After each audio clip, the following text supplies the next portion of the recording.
ودنا نشوف عمر السومه. والله شوف يعني بالنهايه ما اخبي عليك، انا زعلت يعني انه ما في اي سبب ليش تستبعدني. يعني انا صار لي ملتزم معاك سنه كامله، انا ولا مره يعني تعذرت عن المنتخب الا بسبب يمكن مره واحده. فخلاص يعني انا اذا البطوله هذه مثل هذه البطوله ما تستدعيني، لا امتى بدك تستدعيني؟ فانا يعني اعلنها من قناتكم اني خلاص انا اعتزلت دوليا، ما عاد اروح للمنتخب.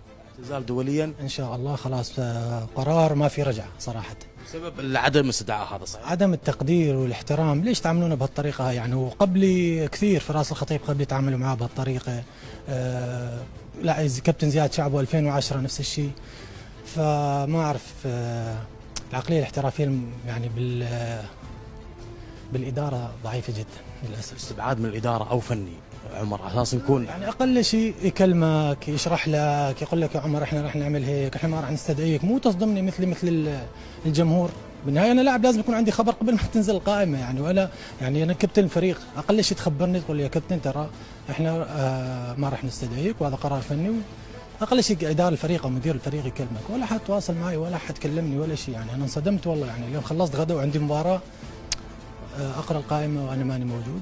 بالنهايه الله يوفقهم، يعني يظل منتخب سوريا منتخب بلدي راح